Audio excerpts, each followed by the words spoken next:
दोघे डोंगी कोणाच्या जमिनी बळकावल्या, तुम्ही काय काय केलं, हे सगळं जनतेसमोर शेवटच्या दिवशी मी मांडणार आहे। नमस्कार, आपण पाहत आहात पुणे लाईव्ह न्यूज। पाहुयात आज दिवसभरातील ठळक घडामोडी।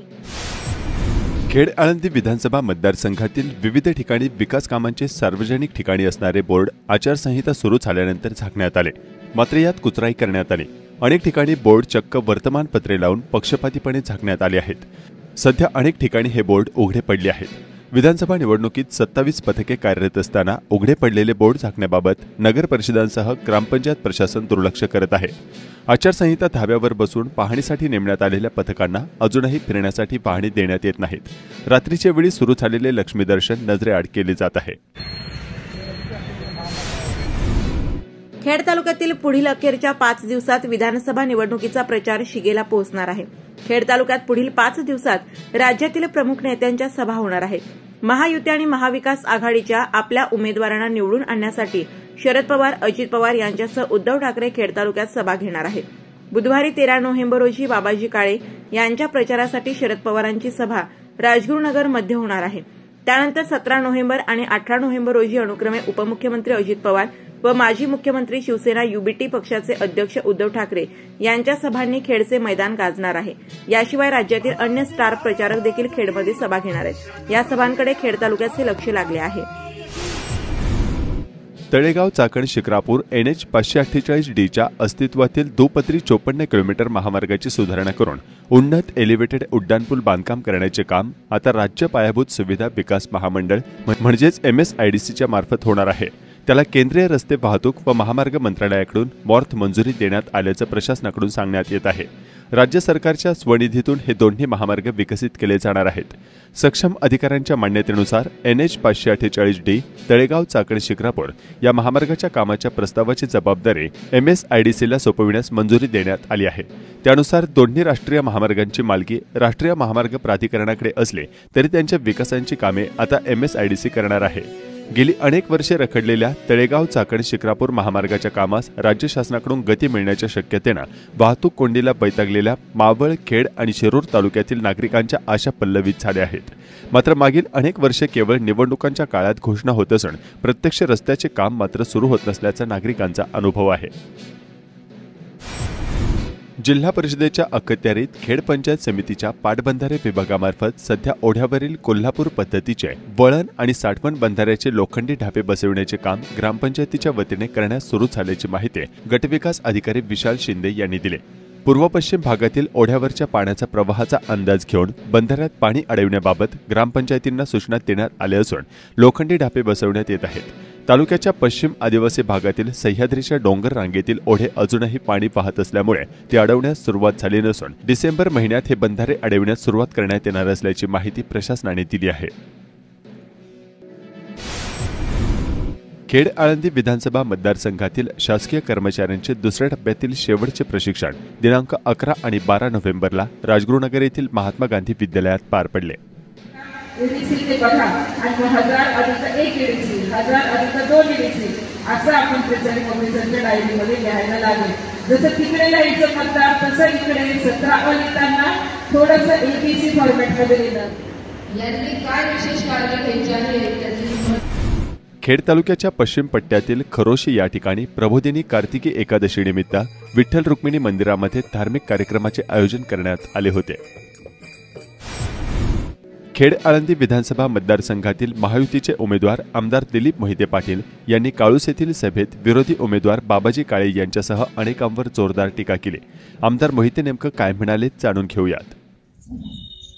परत म्हणायचं मी गरीब आहे, माळकरी आहे।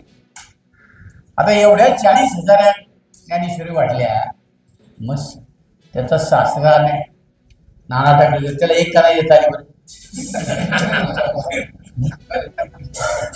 एक नाना टाकलं करायला यायची ना। मी काय सुधारणा झाली असती काय बोललो नाना टाकलं तुम्हाला आवडलं? कोणाला आवडलं होतं नाना टाकलं बोललं? इतकं खानदानी म्हणून बोलत असे इतक्या खालच्या लेवलला। आपल्याला प्रत्येकाला आया बहिणी, आपल्या आया बहिणीला ऐकता येत नाही। मग त्याला एक ज्ञानेश्वरी द्यायची ना, त्यांनी वाचला असतं फरक पडला असता।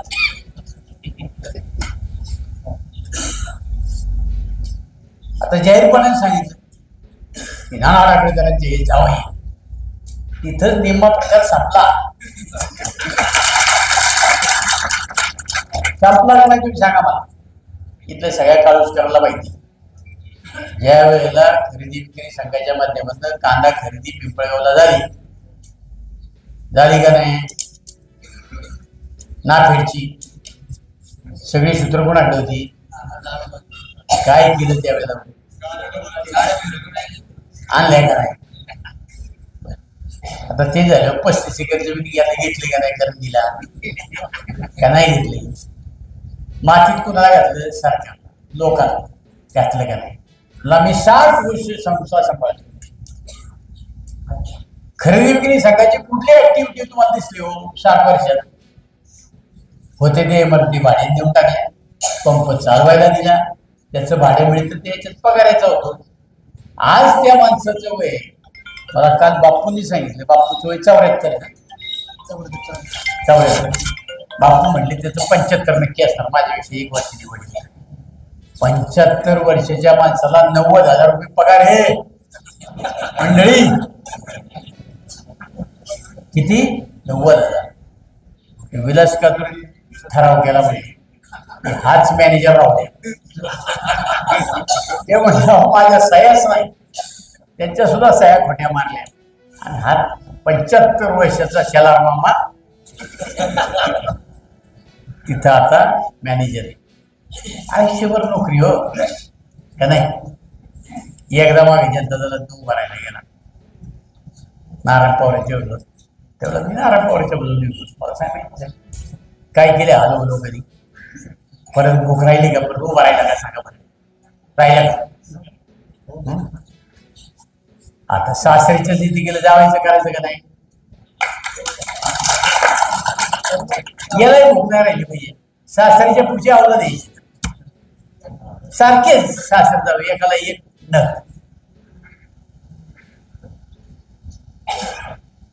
दोघे डोंगी नाना टाकळी पाडोशी भाषेत बोलायचं, उच्चकारडा उकार बोलायचं. हा लय तत्वज्ञान सांगणारा माणूस. आता त्या हुतात्मा राजगुरू कॉलेजवर गेला, उपाध्यक्ष अध्यक्ष उपाध्यक्ष. सकाळी जशी ड्युटी असते ना तशी दोघे येतात आणि संध्याकाळी जातात. मला एक सांगा, माझी संस्था आहे, माझ्याकडे 3,500 विद्यार्थी. मला 4-6 महिने तिकडे जाता येत नाही. यांना काय काम असतं, रोज जाऊन बसतात मीटिंगला. ठीक आहे, एकाची तर वकिली चाललीच नाही. अध्यक्ष झाला, आता तोही फिरायला लावला. आमदारांनी शब्द दिले त्याप्रमाणे वागलं पाहिजे. काय अरे तू जाहीरपणा सांगितलं लोकांना, मी माझ्या आयुष्यामध्ये दिली पुढच्याला मतदान दिलं नाही, तुला काय अधिकारी? तू जर मला मतदान केलंच नाही तर तुला अधिकारी का? मी शब्दाप्रमाणे वागा किंवा मी वागलं पाहिजे. ज्यांनी मला मत दिली त्यांनी सांगावं ना. मी तुम्हाला विचारलं होतं की मी निवडणुकीला उभा राहू का नको, तुम्ही सांगितलं तर उभं राहिलं पाहिजे. हे तर बरोबर आहे का? हे आता उभे कोणा तुम्ही सांगितलं पाहिजे तुम्ही ना. तुम्हाला एक माहिती, आता जी 2 पाय खेड आळंदी विधानसभा मतदारसंघात महायुती आणि महाविकास आघाडी यांच्यात सरळ लढत होणार आहे. त्यामुळे मोठ्या प्रमाणावर आरोप प्रत्यारोप होत आहेत. खेडचे आमदार व महायुतीचे उमेदवार यांनी महाविकास आघाडीचे उमेदवार बाबाजी काळे यांनी ज्ञानेश्वरीच्या प्रती वाटल्या, मात्र त्याचे पैसे संबंधित दुकानदार मंडळींना दिले नसल्यानं संबंधित दुकानदारांचे नाव घेऊन सांगितले. त्यावर संबंधित दुकानदार यांचा एक व्हिडिओ सोशल माध्यमात पसरला असून त्यात बाबाजी काळे यांच्याकडे काहीही बाकी नसल्याचं त्यांनी सांगितलं आहे. संबंधित दुकानदार यांनी काय सांगितलंय जाणून घेऊया. नमस्कार, मी ज्ञानेश्वर पवार, दत्त उरेको आळंदी. बाबाशेठ काळे खेड यांनी माझ्याकडून आत्तापर्यंत बऱ्याच वेळा ज्ञानेश्वरी नेलेले आहेत व त्यापोटी त्यांनी मला पैसे दिलेले आहेत. आजच्या मितीला त्यांच्याकडे माझी कुठल्याही प्रकारची बाकी नाही आणि चुकून जरी एखाद्या वेळेस राहिली तर गैरसमजातून राहू शकते, परंतु आजच्या मितीला तरी ती काही बाकी शिल्लक नाही, याची नोंद घ्यावी. नमस्कार. आमदार दिलीप मोहिते यांच्याकडून माझ्यावर वारंवार आर्थिक क्षमता नसल्याचे आरोप होत आहेत. पुढील काळात आमदार मोहिते यांचे सर्व गैरव्यवहार बाहेर काढणार असल्याचं महाविकास आघाडीचे उमेदवार बाबाजी काळे यांनी सांगितलंय. काय म्हणालेत काळे जाणून घेऊयात. विशेष म्हणजे 15 वर्ष नेतृत्व करणाऱ्या या व्यक्तीला जर एवढ्या धार्मिक कार्यातील आमच्यासारखा चांगलं काम करणाऱ्या गोष्टीवर फार दुकानात जाऊन विचारायची वेळ आली, यांची उधारी राहिली का, याच्यावरून यांना आता निवडणूक बाजूला सोडली आणि आमच्या उधाऱ्याची चौकशी जर करत असेल तर तुमच्याकडे सुद्धा आमच्या कुटुंबासहित आमच्या अनेक जणांचे पैसे आहेत वेगवेगळ्या माध्यमातून, ते पहिले तुम्ही आमचे द्यावेत, मग तुम्हाला दुसऱ्याच्या उधाऱ्या जमा करण्याचा अधिकार आहे. तुम्ही तुमची घरं बांधली, कॉलेजं बांधली, तुमच्या लिटिल स्कूल बांधल्या, यासाठी तुम्हाला काही लोकांनी मटेरियल टाकले, कुणी कामं केले, त्यांचे सुद्धा आजपर्यंत तुम्हाला पैसे देता आले नाही. तुम्ही फक्त बाबाजी काळेवर कोणताच मुद्दा नाही आहे टीका करायला. तुम्ही आमच्या जर व्यवहारामध्ये घुसायला लागले तर तुमचे व्यवहार किती लोकांच्या टाळवरचं लोणी खाऊन तुम्ही मोठे झालेत. तुमचा स्वकष्टाचा कुठं पैसा आहे? लोक कमीत कमी बाबाजी काळेला म्हणू शकत नाही की याचे स्वकष्टाचे पैसे नाही आहेत म्हणून. माझे स्वकष्टाचेच पैसे आहेत. त्याच्यामुळे एवढं सगळं करताना एखाद्या व्यावसायिक यंत्रणेत उधारी पाधारी राहती, पण ती माझी मीच देणारी राहिली तरी, परंतु ज्ञानेश्वरीची माझी उधारी कुठंच राहिलेली नाही आहे. यांनी परत त्या माणसाकडे जावं आणि विचारावं की ज्ञानेश्वरीची उधारी राहिली का. ज्ञानेश्वरी फक्त 9,000पुरते नाही आहे. मी आत्तापर्यंत जवळजवळ 40-45 ज्ञानेश्वरी वाटल्यात. एक ज्ञानेश्वरीची किंमत आहे 100 रुपये, म्हणजे 40-50 लाखाच्या ज्ञानेश्वरी वाटल्यात. 9,000साठी जर विधानसभेचा उमेदवार एखाद्या विधानसभेच्या उमेदवारावर जर एवढे आरोप करत असेल तर हा किती खालच्या पातळीचा माणूस आहे. मी वारकरी संप्रदायाचा आहे, आवाजावं घालणारा माणूस आहे, परंतु वारकरी संप्रदायावर जर आरोप करीत असेल तर या व्यक्तीला मी सोडणार नाही. दुसरा मुद्दा, आणि माऊलीसुद्धा सोडणार नाही. आज एकादशी आहे. आणि दुसरा मुद्दा असा, यांनी माळेवर आक्षेप घेतला आहे. माझे वडील वडिलांची माझे वारकरी घराणे, आमचं वडिलांची माळ अनुवंशिकतेने आमच्या कुटुंबात मलाही माळ आली. माझ्या मुलांनी आळंदीमध्ये केंद्रे महाराजांच्या धर्मशाळेमध्ये 15-20 वर्षापूर्वी त्या ठिकाणी उन्हाळ्याच्या सुट्टीमध्ये संस्कार शिबिरामध्ये माळा घातल्यात. माझी बायको माळकरी आहे आणि एवढं माझं कुटुंब माळकरी आहे. हे तालुक्यातील प्रत्येक, तुम्हाला माहीत नसेल, तुम्ही कीर्तनाला याल त्याला कधी हजर नसता. मी तालुक्यात प्रत्येक कीर्तनाला आणि धार्मिक कार्याला हजर आहे. तालुक्यातील सगळ्या कीर्तनकारांना माहिती आहे, ते सोडून जिल्ह्यातली सगळ्या कीर्तनकारांना माहिती आहे. तुम्ही कोणाकोणाही माहिती घ्या. तुम्हाला काय माहिती मी 2 वर्षापूर्वी माळ घातली म्हणून? याचा अर्थ तुम्हाला त्या माळेची भीती वाटायला लागली. वारकरी संप्रदायाची जोड बाबाजी काळेला जास्त प्रमाणात मिळायला लागली, कारण माझ्या घरात वारकरी संप्रदाय सतत चालू आहे. रोज हरिपाठ, 15 दिवसांनी भजनं माझ्या घरात चालू आहे. आत्तापर्यंत 300-350 भजनी मंडळांनी माझ्या घरात येऊन बिचाऱ्यांनी मला या ठिकाणी भजन केलेत. जवळजवळ 100-125 लोकांना मी भजनी साहित्य वाटप केले.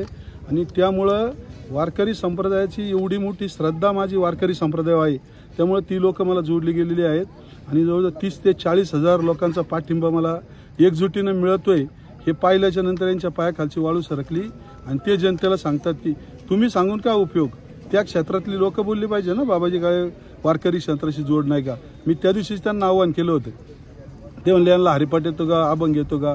मी आव्हान केलं तर चला बसा लगेच कोणत्याही मंदिरात, माझ्या पाठीमागं फक्त हरिपाठच म्हणा, अभंग तर सोडा. माझ्याकडं आलेल्या भजनी ज्या गावची भजनी मंडळ आली, ज्यावेळेस मी तिथं बसलो भजनात, त्या ठिकाणी लाईव्ह केलेले आहेत. लाईव्ह बघा म्हणा, त्याच्यात मी अभंग म्हटलोय का नाही. माझा मुलगा मृदुंग वाजवतो, एक मुलगा पेटी वाजवतो, बायको पेटी वाजवती. अरे एखाद दिवस जर एखाद्या भजनी मंडळाला काही अडचण असेल, आम्ही 5 जण मिळून घरात ना भजन त्या ठिकाणी स्वतः 5-6 जण आम्ही बसून करतो. एवढी धार्मिकता जपण्याचं काम मी करतोय. धार्मिकता एवढंच माझं भांडवल आहे, त्यामुळे देव मला काहीच कमी पडू देत नाही. ह्या निवडणुकीत सुद्धा तुम्ही मला पैशाची वार्ता करता, परंतु देव माझ्या पाठीमागे आहे, जनता माझी आहे. देवाच्या रूपाने मी जनतेकडे पाहतोय, त्यामुळे जनशक्ती माझ्याबरोबर आहे. तुम्ही किती आरोप केले तर येत्या 20 तारखेला मतदानातून जनता दाखवेल. आणि 23 तारखेला या ठिकाणी मी नाथ बघतोय, कालाष्टमी आहे, तो कालभैरवनाथ त्या ठिकाणी तुम्हाला घरचा रस्ता दाखवून या तालुक्याचा लोकप्रतिनिधी म्हणून या सर्वसामान्य शेतकरी कुटुंबातील माणसाला न्याय देणार आहे. त्यामुळे तोपर्यंत वाट पहा आणि तोपर्यंत तुम्हाला आमचं काय बोलणं ऐकून घ्यायचं ते खा. कारण तुम्हीच जर मार्ग चुकलाय, आम्ही चुकणार नव्हतो, परंतु तुम्ही फार माळेपर्यंत गेले.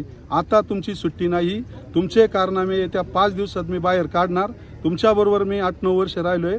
तुमची दुष्कृत्य काय काय आहेत, तुमच्या कोणाकडे उधार आहेत, तुम्ही कोणाच्या जमिनी बळकावल्या, तुम्ही काय काय केलं, हे सगळं जनतेसमोर शेवटच्या दिवशी मी मांडणार आहे. त्याचं तुम्ही त्या गोष्टीला सामोरे जा आणि लोकांना उत्तर देता येईल नाही अशी प्रश्न आहेत. तुम्ही ते देऊच शकत नाही. फक्त सत्तेच्या जोरावर तुम्हाला वाटतं की पश्चिम भागातील जनता, पूर्व भागातील जनता हे ते सगळेच तुम्हाला घाबरतात, परंतु मी तुम्हाला घाबरणाऱ्यातलं नाही आहे. माझ्या काळात माऊली आहे, माऊलीची ताकद आहे. त्यामुळं माऊलीच्या जोरावर मला खात्री आहे की माझा विजय निश्चित आहे. त्यामुळं मी घाबरण्याचं कारण नाही. तुम्ही घाबरल्यामुळं असे आरोप करताय. असे आरोप करायचे की नाही तुम्ही पुढे ठरवा, परंतु माझा विजय निश्चित आहे. त्यातून ग्रामपंचायत झाली, जिल्हा परिषद झाले, ज्यांच्या काखेखाली राहून हे मोठे झाले हे त्यांच्यावर टंगडेवर केले. यांनी आमदारांच्या सान्निध्यात राहिले आणि त्यांच्याच विरोधात दंड थोपटला. यांनी त्याच्या अगोदर काम केलेलं एक मोठं काम सांगावं. जिल्हा परिषदेच्या कालावधी असताना एक काम सांगावं.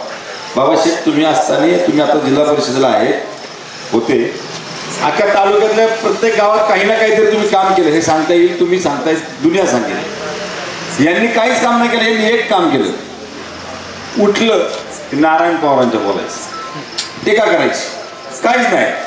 त्यांनीच मोठा केला यांना. यांनी फक्त नारायण पवारांच्या बोलायचं. परत बोलायचं तर काय, टीका करताना वैयक्तिक कौटुंबिक विषयावर त्यांनी टीका केली आणि हेच त्यांचं भांडवल. त्याच्यावर ते आमदार झाले. आमदार झाले, प्रत्येक ठिकाणी जाणार, ज्याच्या कार्यक्रमाला जाणार, कौटुंबिक कार्यक्रमाला जाणार, त्याचीच काढणार, त्याचीच कपडे उतरवणार. हा माणूस फक्त आणि फक्त तोंडाचं यांनी भांडवल केलेलं आहे. दुसऱ्यावर टीका करणं, वायशम सारखं ठळक काम सांगतो आपण. पुण्यात गेलो, ससून सारखं हॉस्पिटल पाहतो आपण. ही खरी प्रतिनिधी कामं असतात. अशा पद्धतीचं एकही काम हा माणूस आपल्या 15-20 वर्षाच्या प्रतिनिधीच्या कालावधीत करू शकला नाही. यांनी कामं केली. काय कामं केली?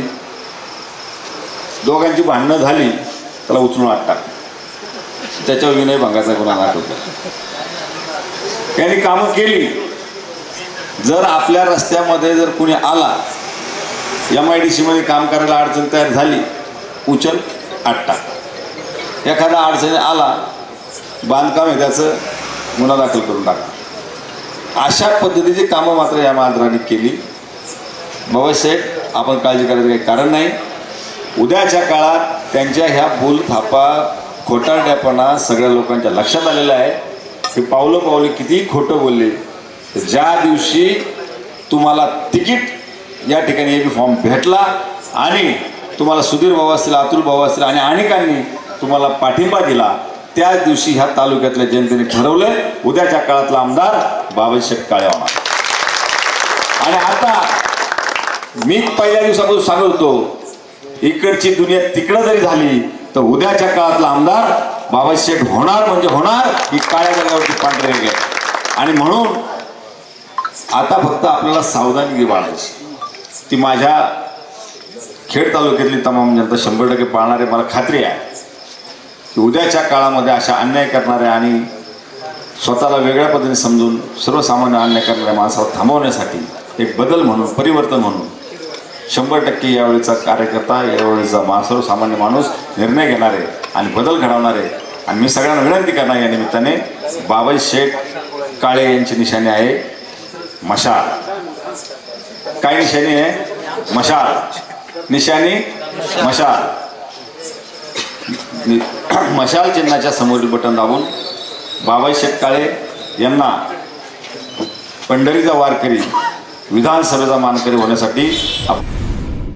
पुणे नाशिक महामार्गावर चिंबळी फाटा ते चाकण या अंतरात मोठ्या प्रमाणात होत असलेल्या बेकायदा पार्किंगमुळे वाहतूक कोंडी होत असून एखादी मोठी दुर्घटना घडल्यावर उपाययोजना करणार का, असा प्रश्न प्रवासी आणि नागरिकांनी केला आहे.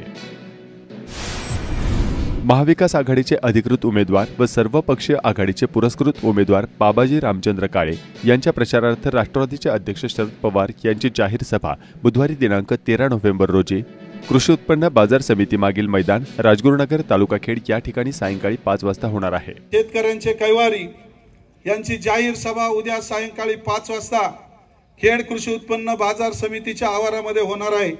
सर्व कन्हेर सर आणि या पंचक्रोशीतील आणि या ठिकाणी उपस्थित असणाऱ्या सर्वांना विनंती आहे की आपण त्या ठिकाणी सभेस उपस्थित राहून आदरणीय शरदचंद्रजी पवार साहेब यांचे विचार ऐकून घेऊन येत्या निवडणुकीमध्ये आपण सर्वांनी सहकार्य करावं अशी अपेक्षा व्यक्त करून थांबतो. प्रबोधिनी एकादशी निमित्त आळंदी मंदिरासह अलंकापुरीत माऊलींचे पालखीची नामजय घोषात प्रदक्षिणा करण्यात आली. आळंदी पंचक्रोशीतून माऊलींचे दर्शनासाठी मंदिरात भाविकांनी गर्दी केली. आळंदीत विविध उपक्रमांनी एकादशी साजरी झाली. कुरुळी तालुका खेड येथील गट नंबर 675 मधील कार्बन पावडर निर्मिती करणारी कंपनीतील कार्बन पावडर सोनावणे वस्ती येथील ग्रामस्थांच्या घरात आणि परिसरात मोठ्या प्रमाणात येते. याबाबत कुरुळी ग्रामस्थांनी आणि ग्रामपंचायतीने वेळोवेळी पर्यावरण महामंडळाकडे तसंच लोकप्रतिनिधींकडे अनेक वेळा पत्रव्यवहार करून देखील संबंधित कंपनी कोणालाही दाद देत नसल्याची येथील ग्रामस्थांची तक्रार आहे. मी कुरुळीत लेक रहिवासी आहे. सदर आमच्या या कुरुळी गावच्या हद्दीमध्ये हे मॅजेस्टिक म्हणून हे कार्बन प्लांट आहे. सदर 3 वर्षापासून या धुराचा आणि या पावडरचा आम्हाला खूप त्रास होत आहे. आमच्या घरात लहान लहान मुलं आहे. आमच्या घरात हा सगळा धूर येतो, त्यामुळं आमच्या घरामध्ये अन्न पाण्यात ते मिक्स होतं आहे. तर खूप सरकारला आमची विनंती आहे की तुम्ही याच्यावर त्वरित लवकर कारवाई करावी. आम्ही पोल्युशन बोर्डाला बी विनंती करतोय की बाबा तुम्ही लवकरात लवकर याच्याकडे निर्णय घ्यावा, नाही तर आम्हाला आमच्या सर्व ग्रामस्थांना इथं येऊन आंदोलन करावं लागेल. या सोनवणे राहणार कुरुळी ग्रामपंचायतच्या हद्दीमध्ये मॅजेस्टिक कार्बन कंपनी 675 गटमध्ये आहे. याचं इथं काळी पावडर कार्बन म्हणून इथं सगळ्या कुरुळी गावामध्ये प्रदूषण होत आहे. सोनवणे कमीत कमी 100 ते 150 घरामध्ये काळी पावडर येत आहे. लहान मुलांना त्रास होत आहे. सर्दी खोकला असे आजार येत आहे. यांना वारंवार सांगून सुद्धा यांनी काही कारवाई केली नाही. ग्रामपंचायतीने यांना वारंवार नोटीस देऊन सुद्धा यांनी कंपनी आहे त्याप्रमाणे चालू ठेवलेले आहे. तरी यांची समस्या काही मिटत नाही. त्याच्यामुळं आम्ही इथं आंदोलन करण्याच्या मनस्थितीमध्ये आहे. खेड पंचायत समितीचे माजी सदस्य आणि ओम काळेश्वर पतसंस्थेचे संस्थापक हबप बबनराव महादू आरगडे यांचं आज कार्तिकी एकादशी दिनी निधन झालंय. नमस्कार, आपण पाहत आहात पुणे लाईव्ह न्यूज.